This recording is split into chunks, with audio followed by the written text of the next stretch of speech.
Hello बच्चों, जय हिंद। स्वागत है फिर से आप सभी लोगों का एक बार आपके अपने YouTube channel A&S learning classes में। जी हाँ मेरे प्यारे बच्चों, आप सभी लोग बहुत ही अच्छे होंगे। उम्मीद करता हूँ कि आप लोगों की तैयारी भी बहुत अच्छी तरीके से चल रही होगी, ठीक, आने वाले बोर्ड एग्जाम के लिए। चलिए, जैसा कि आप लोगों को पता है कि हम लोग क्लास 12th की केमिस्ट्री को पढ़ रहे हैं, ठीक है ना प्यारे बच्चों। क्लास 12th की केमिस्ट्री को पढ़ रहे हैं और आज हम लेकर के आए हैं आप लोगों के लिए क्लास 12th केमिस्ट्री के चैप्टर नंबर 1 का लेक्चर नंबर 4, ठीक है ना प्यारे बच्चों। और चैप्टर नंबर 1 का नाम आप देख पा रहे होंगे, क्या है? विलियन, ठीक है ना प्यारे बच्चों।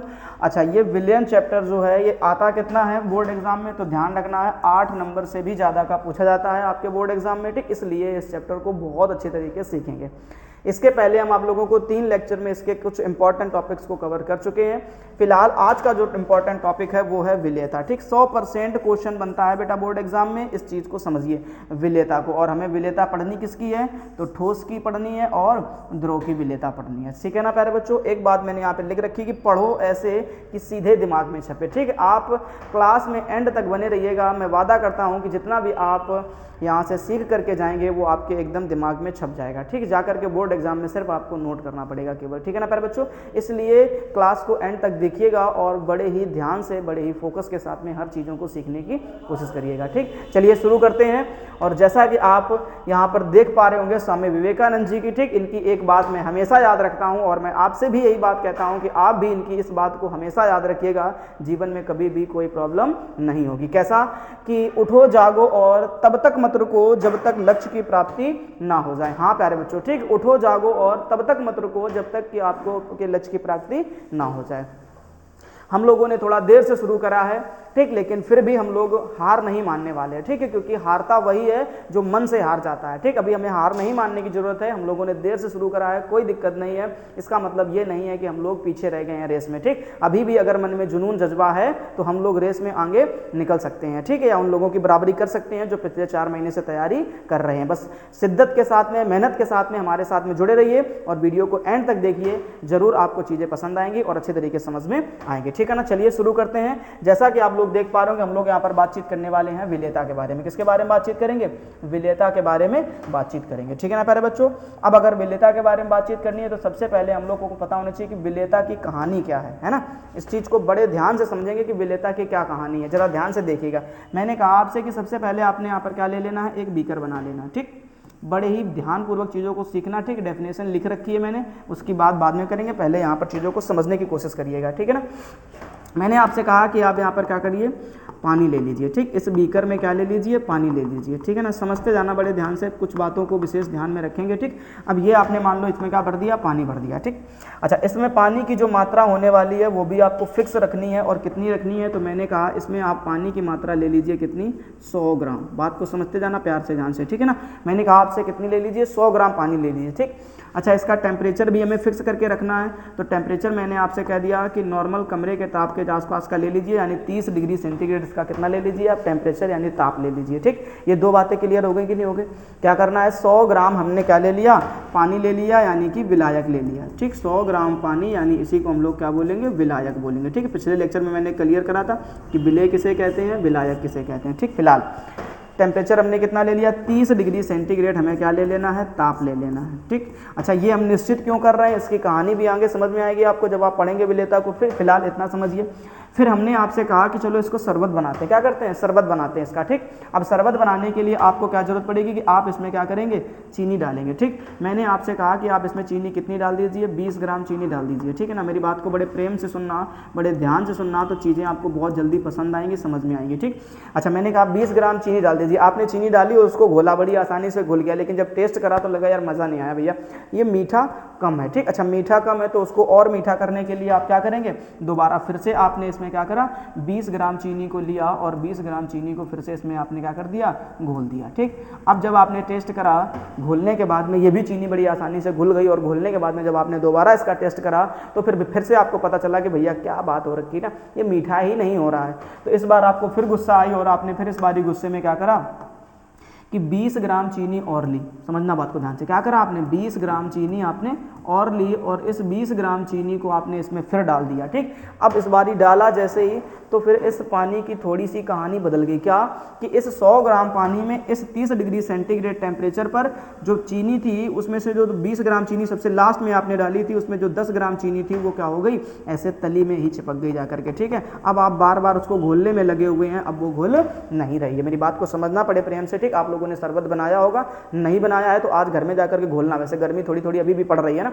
अब जब शरबत बनाएंगे तो आप देखेंगे कि उसमें से कुछ चीनी के जो मॉलिक्यूल हैं, छोटे छोटे मॉलिक्यूल हैं, वो कहाँ पर बैठ गए हैं, तली में। ठीक, और वो घुलना ही पसंद नहीं कर रहे हैं। तो ये वही कंडीशन है, ये बात आपको ध्यान रखना है कि ये कब नहीं घुलेंगे, जब आप 100 डिग्री सेंटीग्रेड 100 ग्राम पानी को कितने 30 डिग्री सेंटीग्रेड ताप पर लोगे तो उसकी अधिकतम जो क्षमता थी वो उस पार कर चुके हो आप। ठीक, तो अगर आपसे कहा जाए कि टोटल आपने इसमें कितनी चीनी घोल दी, तो वो लोग या 20 ग्राम, इसमें से कितनी घुली 10 ग्राम। तो टोटल आपने देखा कि इसकी जो अधिकतम मात्रा है वो कितनी है बच्चा, 50 ग्राम है। क्या बोलोगे कि 50 ग्राम अधिकतम मात्रा जो है वो कितनी है, 50 ग्राम है। ठीक, तो बस इसी अधिकतम मात्रा को ही इस पदार्थ की क्या कह देते हैं, विलेयता कह देते हैं। मेरे ख्याल से आपको समझ में आ गया होगा। टेम्परेचर निश्चित रखने का कारण अभी थोड़ी देर बाद आपको पता चलेगा कि हमने टेम्परेचर निश्चित क्यों रखा था। ठीक, तो आपको परिभाषा भी वही लिखी, मैंने कुछ अलग नहीं लिखा है। क्या लिखा है कि एक निश्चित ताप पर विलायक की निश्चित मात्रा में, एक निश्चित ताप पर विलायक की निश्चित मात्रा में घुले पदार्थ की अधिकतम मात्रा। अब घुला पदार्थ कौन है, ये चीनी। ठीक है ना, तो क्या बोलोगे, घुले पदार्थ की अधिकतम मात्रा उस पदार्थ की विलेयता कहलाती है, सॉल्युबिलिटी कहलाती है। बात समझ में आया कि नहीं आप लोगों को? ठीक है ना, बहुत आसान सी चीज़ है कि किसी निश्चित ताप पर विलायक की निश्चित मात्रा में घुली विलेय पदार्थ की, या बोलोगे घुली पदार्थ की अधिकतम मात्रा, ठीक, उसकी क्या कहलाती है, विलेयता कहलाती है। तो इस 100 ग्राम पानी में चीनी की जो अधिकतम विलेयता है वो कितनी है, 50 ग्राम है। चीज़ें क्लियर हुई कि नहीं हुई? ठीक, परिभाषा क्लियर हो गई कि नहीं होगी? डेफिनेशन अच्छी तरीके से याद कर लेना, बहुत इंपॉर्टेंट टॉपिक है, ये बात समझ लीजिए ध्यान से। उसके बाद कह रहा है ये 2 प्रकार की होती है, यानी जो विलेयता है हमें वो कितने प्रकार से पढ़नी है, 2 प्रकार से पढ़नी। कौन कौन से? तो आप पहले देख पा रहे होंगे ठोसों की द्रवों में विलेयता।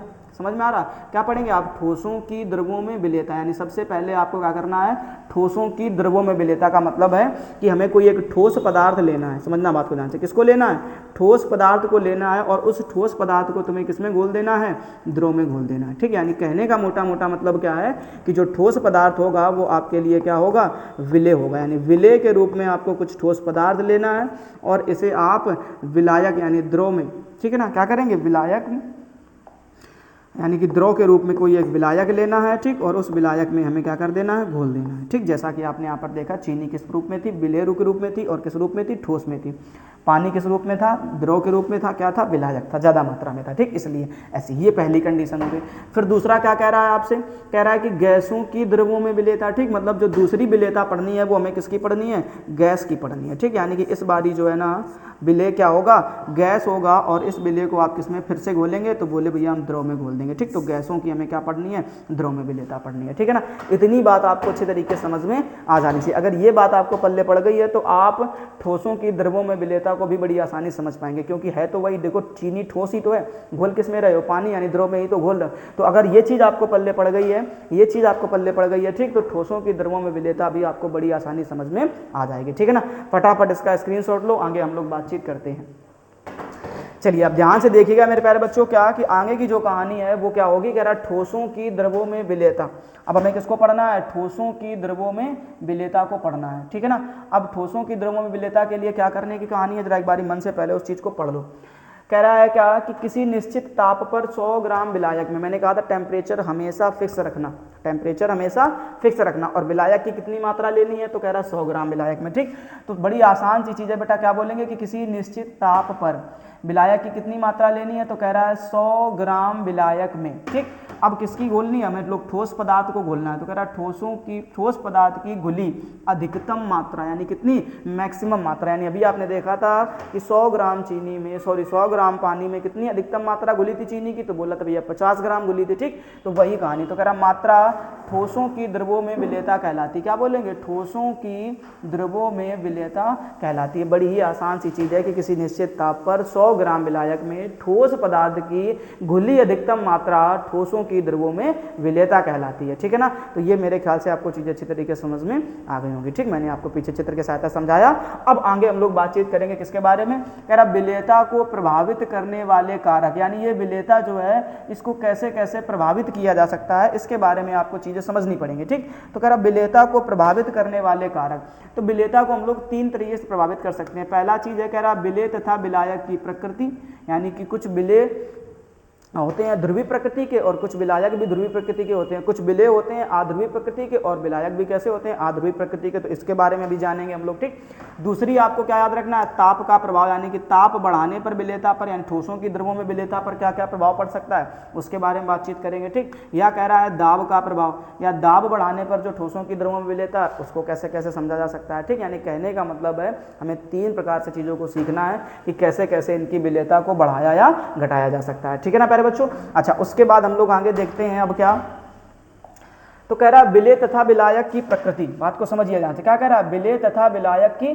प्रकृति। अब हम लोग सबसे पहले बातचीत करेंगे विलेय तथा विलायक की प्रकृति में। ठीक, अब क्या कह रहा है आपसे कि समान समान को घोलता है, समान समान को घोलता है, ये बड़ी अच्छी कहानी है। ठीक है ना, हमेशा याद रखना बेटा कि दोस्ती अपने बराबर वाले लोगों से ही करनी चाहिए, दोस्ती हमेशा अपने बराबर वाले लोगों के साथ में ही करनी चाहिए। ठीक, अगर दोस्ती ऊपर नीचे हो गई तो बेटा ये समझ लो जीवन नरक हो जाएगा, बात को समझिए ध्यान से। ठीक, यानी कि दोस्ती आपने करनी है तो हमेशा बराबर के लोगों में ही करनी है। ठीक, अगर आपका कोई दोस्त बहुत ही ज़्यादा होशियार है पढ़ने लिखने में, ठीक, तो आपकी उसके साथ उतनी ज़्यादा बनेगी नहीं, या आपका दोस्त आपसे बहुत ही ज़्यादा सुंदर है तो उसके साथ आपकी बिल्कुल बनेगी ही नहीं। ठीक है ना, तो इस तरीके से ध्यान रखना कि दोस्ती हमेशा 2 समान लोगों के बीच में होनी चाहिए। ठीक, अब तुम खुद हो राजपाल यादव, ठीक है, और चाहते हो तुम्हें क्या मिल जाए, कैटरीना कैफ, ठीक, तो ये पॉसिबल है ही नहीं, बात को समझिए ध्यान से। ठीक है ना, तो ये बात आप अच्छे तरीके से ध्यान में रखेंगे कि हमें दोस्ती हमेशा समान चीज़ों में ही करानी है। ठीक, और वही बात मैंने यहाँ पर भी लिख रखी कि समान समान को घोलता है,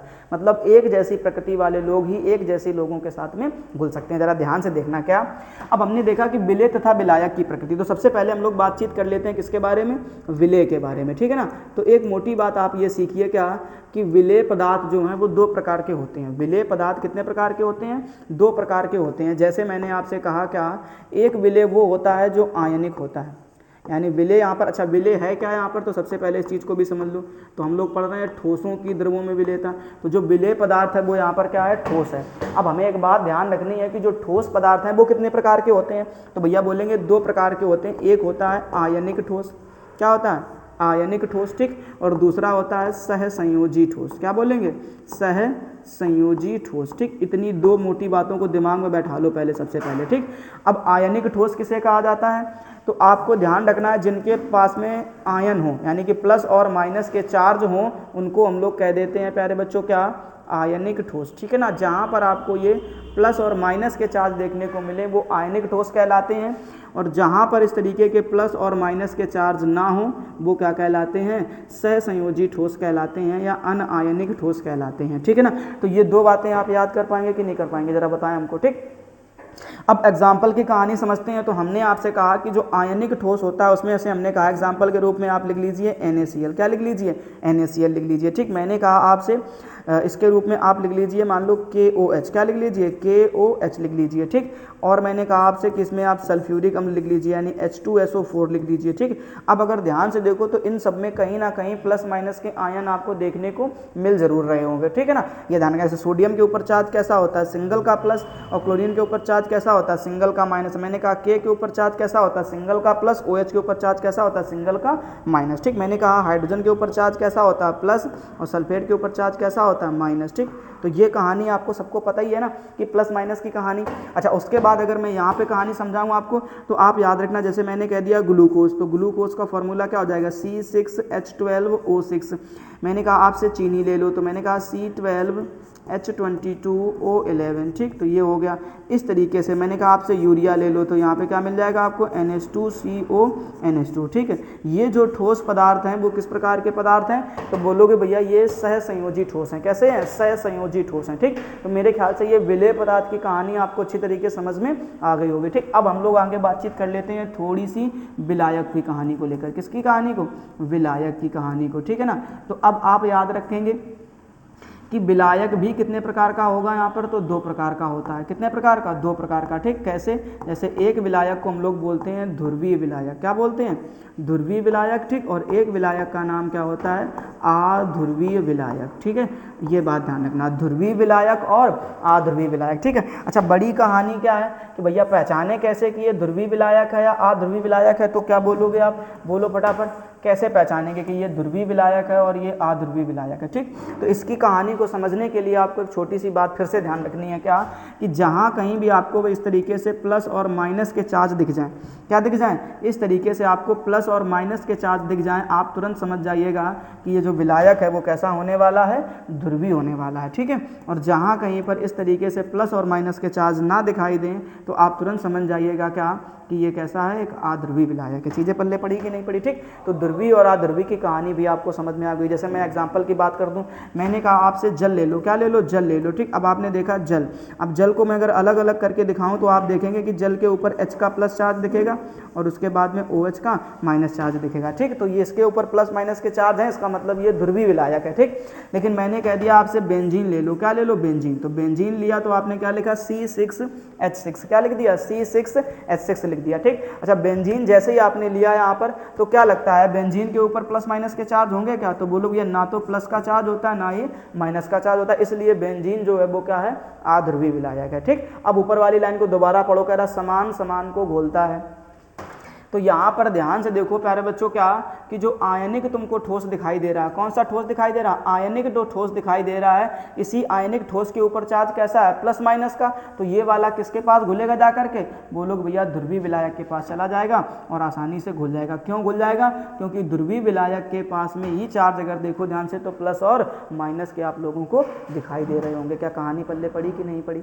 अगर समझ में नहीं आ रहा है तो हमको कमेंट बॉक्स में जरूर बताइएगा कि भैया एक बार दोबारा फिर से इस चीज़ को समझाया जाए। ठीक है ना, तो इस चीज़ को ध्यान में रखना है ना कि कैसे कैसे। वैसे आपको सारी कहानी मेरे हिसाब से तो पल्ले पड़नी चाहिए। ठीक, इधर देखा आपने प्लस माइनस का चार्ज है, इधर भी देखा प्लस माइनस का चार्ज है, वही तो लिखा है कि समान समान को घुलता है। बस ये 2 बातें याद रख लो अच्छी तरीके से। ठीक, तो वही कहानी यहाँ पर। उसके बाद में मैंने कहा क्या कि अच्छा इसमें से NaCl को उठा करके हमने पानी में पटक दिया तो नमक जो है पानी में बड़ी आसानी से घुल जाएगा। ठीक, लेकिन मैंने कहा एक काम करो, यूरिया लो और किसमें घोल दो? पानी में घोल दो, तो ये घुलने वाला नहीं है। ठीक, लेकिन अगर हमने कहा, अच्छा कहते हैं ना कि यार फिर किसमें घुलेगा, तो कहते हैं जिसका कोई नहीं होता उसका कौन होता है? तो ध्यान रखना है बच्चा, क्या? बेंजीन होता है। ठीक, जिसका कोई नहीं होता उसका क्या होता है? बेंजीन होता है। ठीक, अब तुमने देखा तो कि जो अध्रुवीय विलायक है वो कौन है? बेंजीन है। ठीक, तो तुम इस तरीके से जो सहसंयोजी ठोस होने वाले हैं उनको किसमें भेज देना? अध्रुवीय विलायक में भेज देना, वो वहाँ पर जाकर के बड़ी आसानी से घुल जाएंगे, विलय हो जाएंगे। बात समझ में आया कि नहीं है? ठीक, तो आई होप आप लोगों को ये सारी कहानी बड़ी ही अच्छी तरीके से समझ में आ रही होगी। ठीक है ना, फटाफट से इसका भी स्क्रीनशॉट ले लो क्योंकि इतनी ही कहानी आपको यहाँ पर सीखनी है। ठीक, अगर थ्योरी लिखने की कहानी आती है तो आप बोलेंगे कि जो आयनिक ठोस होते हैं वो ध्रुवीय विलायकों में अत्यधिक विलय होते हैं और जो सहसंयोजी ठोस होते हैं वो अध्रुवीय विलायकों में अत्यधिक विलय होते हैं। ठीक, एग्जाम्पल आपके सामने लिखे हुए हैं, आसानी से इन सभी एग्जाम्पल के हिसाब से समझा सकते हैं। ठीक, तो चलते हैं अब लोग आगे की कहानी में क्या है, कह रहा है ताप का प्रभाव। ठीक, अब आपको यहाँ पर ठोसों की ध्रुवों में विलेयता को लेकर के क्या पढ़ना पड़ेगा? ताप का प्रभाव पढ़ना पड़ेगा। ठीक है ना, यानी कहने का साफ मतलब है, जरा मेरी बात को ध्यान से समझिएगा कि मैंने कहा आपसे यहाँ पर इस तरीके से ध्यान देना। ठीक, जैसे मैंने ये लिख दिया, अच्छा ये, ठीक, ये अब इसमें से आपसे कहा गया कि चलो एक काम करो, इसमें पानी भर दो। क्या कर दो? पानी भर दो। ठीक, आपने इसमें क्या कर दिया? पानी भर दिया। ठीक, पानी भर दिया और मैंने कहा चलो मान लो एक काम करते हैं, पानी लिया आपने कितना? 100 ग्राम। कितना पानी लिया? 100 ग्राम पानी लिया। ठीक, और अभी थोड़ी देर पहले आपने पढ़ा था कि इस 100 ग्राम में अधिकतम आप कितनी? 50 ग्राम चीनी को घोल पा रहे थे। बात को समझना, क्या कर पा रहे थे आप? 50 ग्राम चीनी को घोल पा रहे थे। तो वही कहानी यहाँ पर दोहरा लो। ठीक, अच्छा उसका उस समय टेम्परेचर कितना बताया था मैंने? तो मैंने कहा था 30 डिग्री सेंटीग्रेड टेम्परेचर कितना ले लेना? 30 डिग्री सेंटीग्रेड ले लेना। ठीक है, तो ये बात ध्यान रखना है कि हमें टेम्परेचर कितना ले लेना? 30 डिग्री सेंटीग्रेड लेना। अब जैसे 30 डिग्री सेंटीग्रेड टेम्परेचर लिया था तो इसमें अधिकतम आपने कितनी चीनी घोल पाई थी? बोले 50 ग्राम घोल पाई थी। ठीक, और वो 50 ग्राम जो चीनी थी वो बड़ी आसानी से इसमें घुल गई थी। ठीक, लेकिन अब आपने क्या, आपसे कहा गया है कि एक काम करो भैया, इसका टेम्परेचर थोड़ा सा बढ़ा दो। क्या कर दो? इसका टेम्परेचर थोड़ा सा बढ़ा दो। ठीक, मैंने कहा चलो कैसे करते हैं, तो हमने कहा इसको थोड़ा सा क्या कर दो? गर्म करने लग जाओ। क्या करने लग जाओ? गर्म करने लग जाओ। ठीक, जैसे ही आप इसको थोड़ा सा गर्म करने लग जाओगे तो गर्म होते ही अब आप इसमें 50 ग्राम क्या, इसी 100 ग्राम पानी में आप क्या कर सकते हो, 500 ग्राम चीनी डालो। कितनी डालो, 500 ग्राम चीनी डालो, और मैं कहता हूँ बड़ी आसानी से ये 500 ग्राम चीनी घुल जाएगी। ठीक, यानी कहने का मेरा मतलब क्या था कि जैसे ही आप टेम्परेचर को बढ़ाते हैं विलेयता में प्रभाव पड़ता है, बढ़ भी जाती है, घट भी जाती है। इसीलिए मैंने आपसे कहा था उस टाइम कि ये जो विलेयता आपकी है इसको आपको क्या रखना है, सॉरी टेम्परेचर जो आपका है उसको क्या रखना है, निश्चित रखना है, क्योंकि उस समय ही कहानी गड़बड़ हो जाती, समझ रहे हो ना। तो विलेयता सॉरी टेम्परेचर को हमेशा और हमेशा क्या करना रखा, फिक्स करके रखना पड़ेगा, एक निश्चित रखना पड़ेगा। ठीक है ना, तो ये बात आपको अच्छी तरीके से समझ में आ गई। अब इसके आधार पर यहाँ पर दो बातें बनाई गई हैं। क्या बनाई गई हैं, पहले प्रक्रम का नाम ध्यान से देखो, क्या लिखा, ऊष्मा शोषी प्रक्रम। क्या लिखा, ऊष्मा शोषी प्रक्रम। ठीक, अब जहाँ पर ये ऊष्मा के बाद में शोषी शब्द जुड़ा हुआ है, इस शोषी शब्द का मतलब होता है किसी चीज को क्या करना,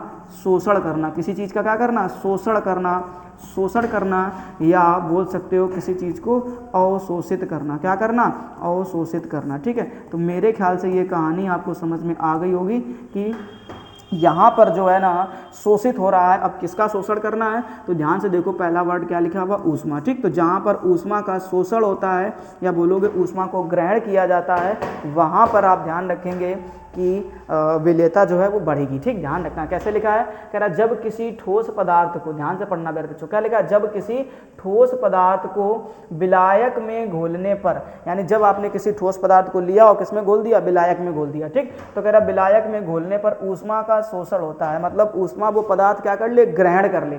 बात समझना, वो पदार्थ ऊष्मा को ग्रहण कर ले। ठीक, तो कह रहा है तो ताप बढ़ाने पर विलेयता बढ़ जाती है। ठीक, तो फिर ध्यान रखना, आप क्या करेंगे कि ताप बढ़ाने पर विलेयता बढ़ जाती है। ठीक है, जैसे ही आपने किसी ठोस पदार्थ का टुकड़ा लिया और या ठीक है ठोस पदार्थ लिया और उसको विलायक में डाला, अब अगर उस ठोस पदार्थ ने ऊष्मा ग्रहण कर ली, गर्म करने पर क्या निकलती है, ऊष्मा निकलती है। अब वो पदार्थ ऊष्मा ग्रहण कर ले तो वो घुलना क्या हो जाएगा, शुरू हो जाएगा। ठीक, तो इस हिसाब से तो विलेयता क्या हो जाती है, बढ़ जाती है। ठीक, लेकिन कुछ जिद्दी होते हैं।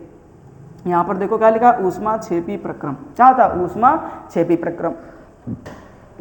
समझना इस चीज को भी। तो कह रहा है कि जब किसी ठोस पदार्थ को विलायक में घोलने पर, यानी जब आप किसी ठोस पदार्थ को क्या करेंगे, विलायक में घोलेंगे, तो कह रहा है घोलने पर ऊष्मा मुक्त होती है। ठीक, अब ऊष्मा ग्रहण करने के बजाय जो उस पदार्थ की खुद की ऊष्मा है, जो उसकी खुद की गर्मी है, वो भी क्या कर दे रहा है, बाहर निकाले दे रहा है। बात को समझ आना। ठीक, यानी एक तो ग्रहण करना होता है, दूसरा ऊष्मा मुक्त करना होता है। अब अगर ग्रहण कर लिया तो वो घुल जाएगा, लेकिन अगर ग्रहण करने के बजाय उसने खुद की ही ऊष्मा को क्या कर दिया, बाहर कर दिया, ऊष्मा को मुक्त कर दिया, तो कह रहा है कि फिर आप कितना भी ताप बढ़ाते रहें, तो कह रहा ताप बढ़ाने पर फिर उसकी जो विलेयता है वो क्या हो जाएगी, घट जाएगी। ठीक, ये दोनों बातें आपको अच्छी तरीके से समझ में आ जानी चाहिए। ठीक, एग्जाम्पल आपके सामने है, NaCl याद कर लो, KCl याद कर लो, इधर पे याद कर लेना क्या, NaOH। ठीक है, जरा बताएं कि यहाँ तक आपको कोई प्रॉब्लम हुई क्या। ठीक है, मेरे ख्याल से आपको कोई समस्या नहीं होनी चाहिए। तो आप याद रखेंगे जो ठोसों की द्रव्य विलेयता है ताप बढ़ाने पर दो तरीके से काम में आती है, कभी कभी तो बढ़ जाती है, कभी कभी घट जाती है। अगर प्रक्रम ऊष्मा शोषी है तो बढ़ जाएगी, और अगर प्रक्रम ऊष्मा क्षेपी है तो फिर घट जाएगी। ठीक, फटाफट स्क्रीनशॉट लीजिए, फिर आगे की कहानी शुरू करते हैं, चलते हैं। ठीक, अब आगे लिखा हुआ है दाब का प्रभाव। ठीक, हमने कहा आपसे क्या कि इस तरीके से कहानी थी आपको। ठीक, आपने क्या पढ़ा पीछे, इस तरीके से एक बात को सीखा है क्या कि यहाँ पर आपने एक बीकर लिया था। ठीक, इस बीकर में आपसे क्या क्या आ गया था कि चलो क्या भर दो, पानी भर दो। ठीक, आपने इस बीकर में क्या भर दिया, पानी भर दिया। ठीक, और पानी भरने के बाद में आपसे कहा गया था कि इसमें पानी की जो मात्रा है वो कितनी ले लेनी है, तो बोला था भैया 100 ग्राम जल। क्या ले लेना है, 100 ग्राम जल ले लेना है। ठीक, अच्छा 100 ग्राम जल पर इसका टेम्परेचर आपको कितना बताया गया था, बोले 30 डिग्री सेंटीग्रेड रखना है, यानी जो इसका टेम्परेचर है वो कितना रखना है, 30 डिग्री सेंटीग्रेड रखना है। ठीक, और इसी 30 डिग्री सेंटीग्रेड पर आपने अधिकतम जो है ना वो चीनी की मात्रा कितनी घोल पाई थी, तो बोला था भैया मैक्सिमम जो क्षमता थी वो कितनी थी, 50 ग्राम थी। ठीक है ना, मैक्सिमम जो क्षमता थी वो कितनी थी, 50 ग्राम थी। ठीक, इस तरीके से ये बात ध्यान रखना। तो 50 ग्राम आपने घोल दी। अब हमने कहा आपसे, मेरी बात सुनना, आपने यहाँ पर ऐसे छोटे छोटे नमक के टुकड़े लिए, मान लो 50 ग्राम नमक के टुकड़े लिए और इसको बड़ी आसानी से इसमें क्या कर दिया, घोल दिया, और वो नमक का टुकड़ा बड़ी आसानी से इसमें क्या हो गया, घुल गया। ठीक, इतनी तो ये नॉर्मल कहानी थी। अब आपका मन कर रहा है कि हम एक काम करें, इसमें थोड़ा सा नमक का टुकड़ा और ले आए। हम क्या करें, थोड़ा सा नमक का टुकड़ा इसमें और लेकर के आए। ठीक, मान लो हमने कहा ये एक नमक का टुकड़ा है। ठीक, अब आपसे कहा गया है कि इस नमक के टुकड़े को आप क्या करो, एक बारी फिर से दोबारा इसमें घोलो आकर के। ठीक, इस बार ना तो तुम्हें टेम्परेचर बढ़ाना, क्योंकि टेम्परेचर बढ़ाने पर विलेयता बढ़ जाती है, इस बात को ध्यान रखना। तो कह रहा है टेम्परेचर फिक्स रखना है, पानी की भी मात्रा फिक्स है, ठीक है। अब आपने पहले तो 50 ग्राम पहले से ही उसमें घुला हुआ है, लेकिन अब आप फिर से मान लो 20 ग्राम का ही टुकड़ा लेकर के आए। कितने ग्राम का? 20 ग्राम का ही टुकड़ा लेकर के आए, ठीक। और फिर आपने सोचा कि चलो इस 20 ग्राम के टुकड़े को इसी सेम कंडीशन पर घोलते हैं, तो क्या लगता है घुलेगा क्या? पहली चीज तो वो घुलेगा नहीं। फिर आपका मन करा कि अब हम नहीं दाब डालेंगे, क्या करेंगे? दाब डालेंगे, ठीक। अब दाब डालने का मतलब है आपसे कहा गया कि एक काम कर लो भैया कि यहाँ पर आपने एक पिस्टन लगा दिया, समझना बात बताना, ठीक। यहाँ पर आपने क्या करा? एक पिस्टन लगा दिया, ठीक। यहाँ पर एक छोटा सा पिस्टन लगा दिया, ठीक। और इस पिस्टन के सहारे आप अब इस विलयन के ऊपर क्या डाल रहे हैं? दाब डाल रहे हैं, ठीक है ना। अब आप इस पर दाब डाल रहे हैं, भैया दबो और घुल जाओ, दबाया और घुल जाए। तो दबने पर ये चीजें कभी घुलने वाली है नहीं। क्यों नहीं घुलेंगी? क्योंकि आपको पता है कि ये जो नमक का टुकड़ा है वो भी कैसा है? असंपीड्य है। इस बात को ध्यान रखना, ठीक है।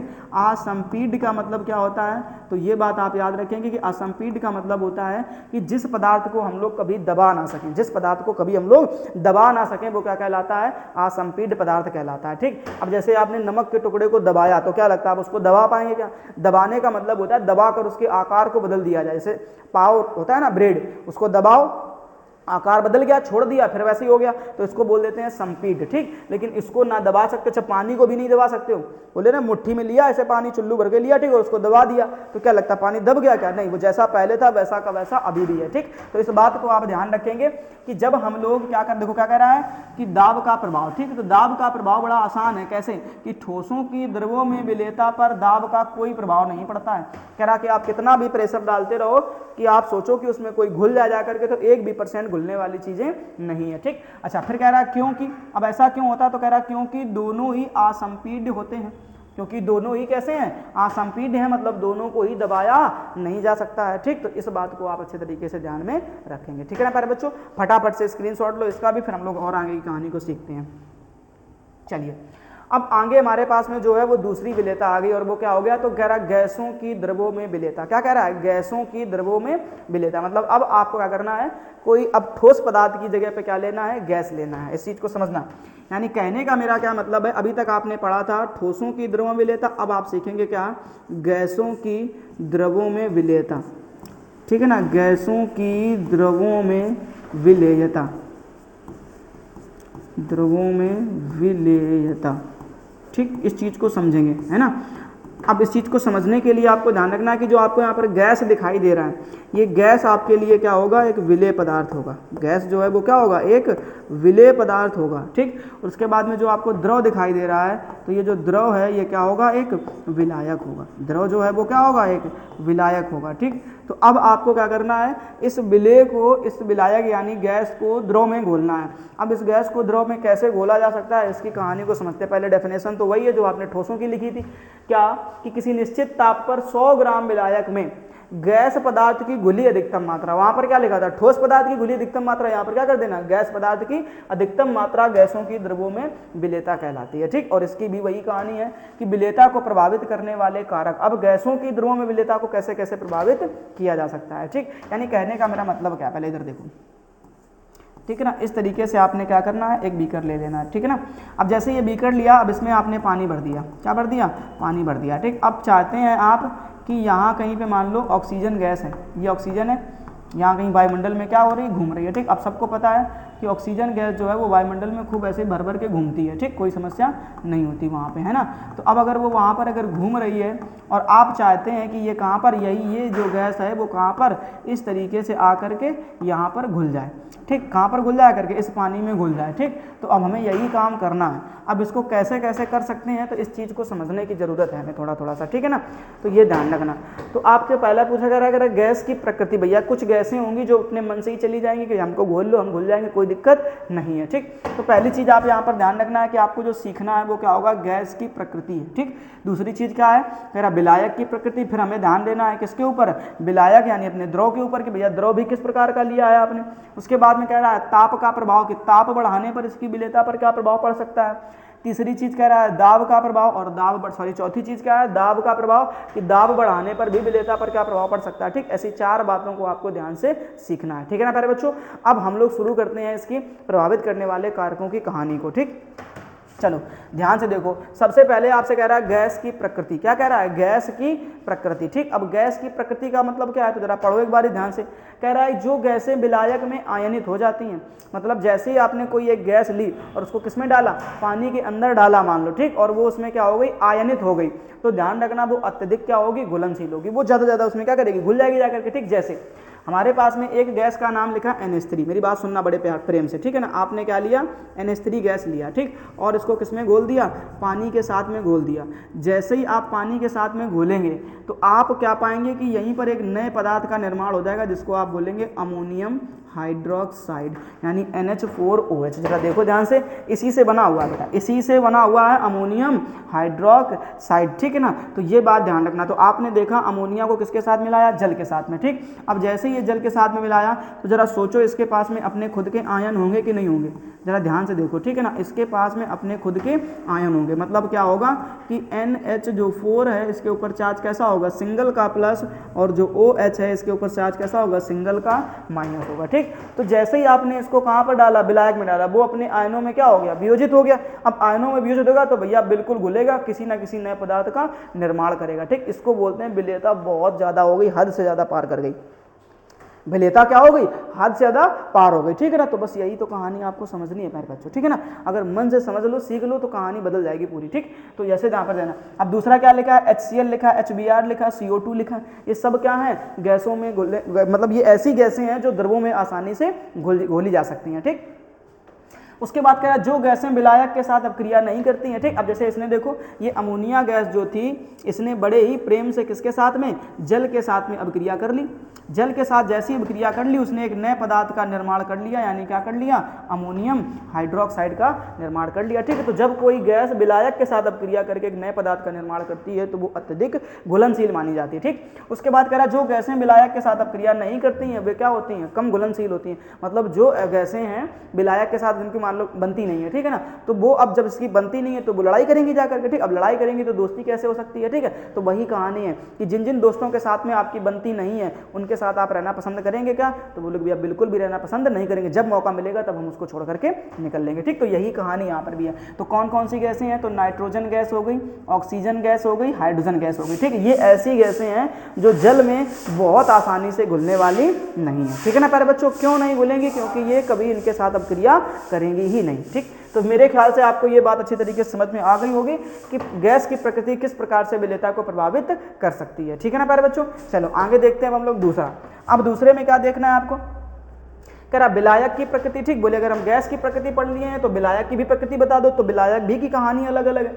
कह रहा वे गैसें जिनमें ध्रुवीय गुण होते हैं, मतलब वो गैसें लेनी है जिनमें तुम्हें क्या होगा, ध्रुवीय गुण होंगे, ठीक। जैसे मेरे पास में ध्रुवीय गुण के रूप में हमने क्या ले लिया, मान लो, सुनो ध्यान से, ठीक। क्या है आपके पास में, बोले HCl है, ठीक। अब HCl जो है इसके ऊपर चार्ज कैसा है, प्लस का, इसके ऊपर चार्ज कैसा है, माइनस का। हमने आपको बताया था कि वो गैसें जिनके ऊपर प्लस और माइनस के चार्ज होते हैं वो सब ध्रुवीय कहलाते हैं, ठीक है ना। इतनी बातें क्लियर होगी। तो कह रहा वे गैसें जिनमें ध्रुवीय अणु होते हैं अध्रुवीय विलायक की अपेक्षा ध्रुवीय विलायक में अत्यधिक घुलनशील होते हैं, ठीक। अब जैसे मैंने आपसे कहा इसके बाद में दो विलायक हैं, इसके पास में कितने विलायक की कहानी है, दो विलायक की कहानी है। अब कौन कौन से दो विलायक की कहानी, तो पहले हमने कहा आपसे कि इसको किसमें घोल दो, जल में। किसमें घोल दो, जल में घोलो, ठीक। दूसरा हमने कहा इसको किसमें घोल दो, आप कार्बन टेट्राक्लोराइड में घोल दो, CCl4 में घोल दो। मेरी बात समझो बड़े ध्यान से, मेरी बात को बड़े मन से समझो, बड़े गौर से समझो, ठीक है। हमने कहा आपसे कि इसको किसमें घोल दो, CCl4 में घोल दो, ठीक। अब आपने एक बात ध्यान दी कि जैसे ही हमने HCl को किसमें घोला, जल में घोला। जैसे ही आप जल में घोलेंगे तो आप देखेंगे क्या कि जल के पास में भी तो ध्यान से देखो चार्ज किसका है, प्लस माइनस का है।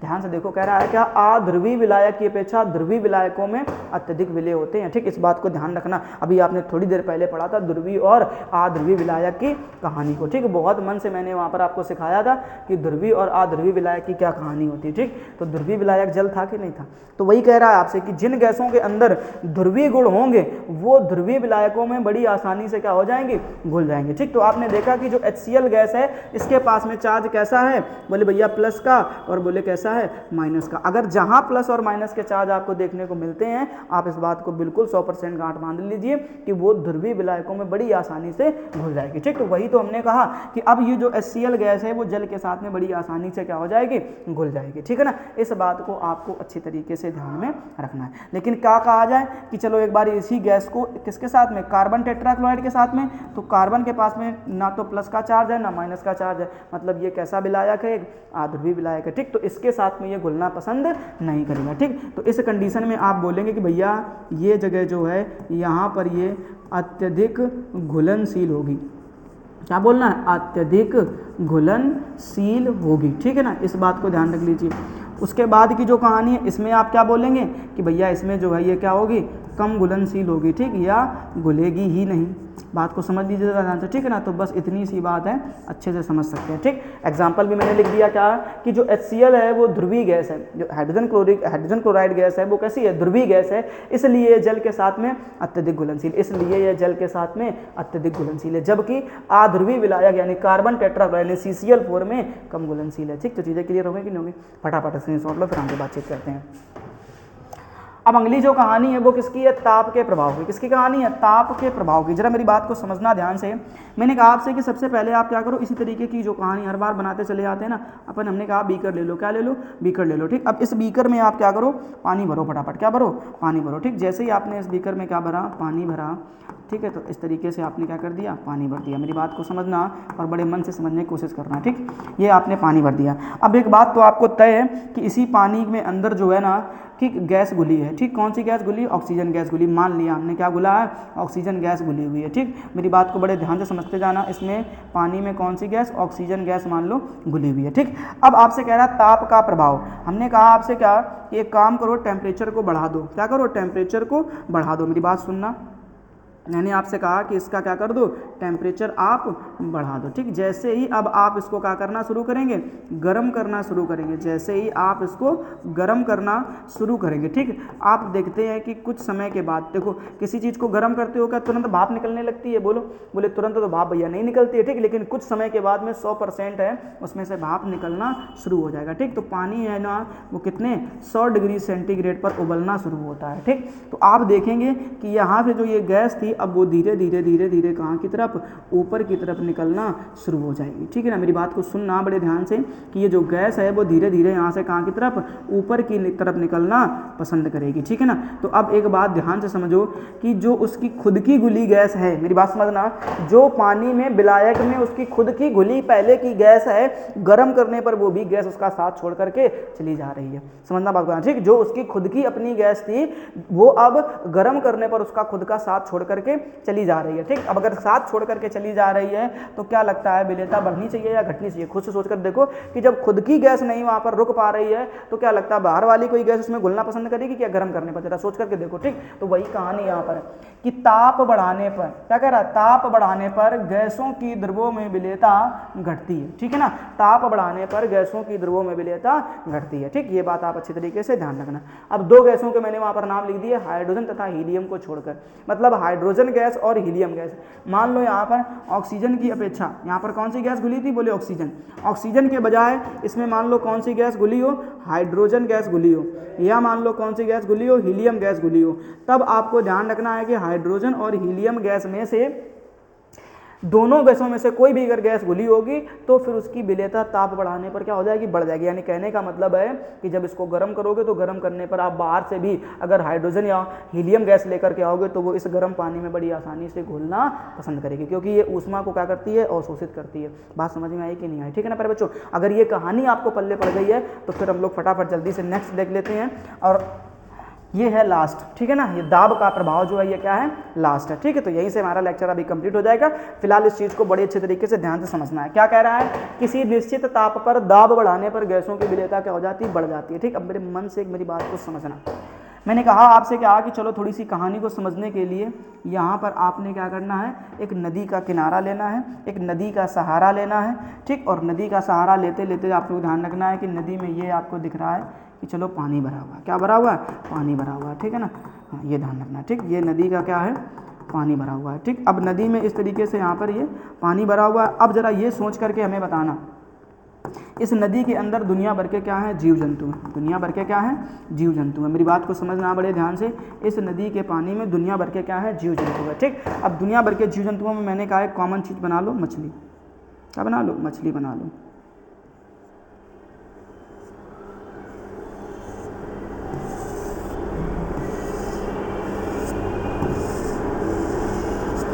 ठीक है ना, इस तरीके से अपन ने क्या करी, एक मछली बना ली। ठीक है ना, ये ध्यान रखना। ठीक, अब ड्राइंग ज़्यादा बेहतर तो है नहीं, जैसी बन गई वैसी ठीक है, कोई समस्या नहीं होनी चाहिए। ठीक, समझने के लिए इतना ही काफ़ी है, और समझदार को तो केवल इशारा ही मिल जाए वही काफ़ी है। ठीक, इस तरीके से ध्यान रखना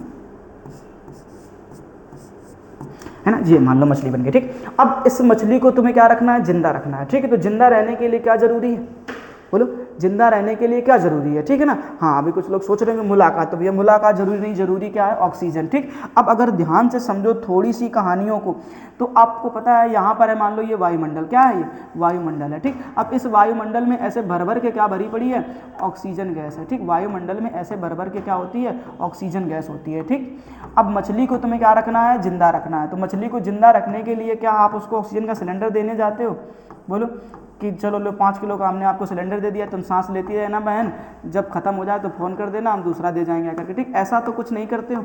तो ज़रा सोच करके देखो, क्या ऐसी कहानी घटित होगी कि इस ऑक्सीजन की गैस को तुम्हें कैसे इस पानी के अंदर लेकर के जाना है। ठीक, या तो तुम धक्का मारने जाते हो, भैया चलो थोड़ा सा धक्का मार देते, चली जाओ अंदर, मछली जिंदा बनी रहे। ठीक, तो ऐसा तो कुछ करने की कहानी बनती नहीं है। ठीक है, मैंने कहा ना, सबसे बेहतर इंजीनियर कौन होता है, तो भगवान।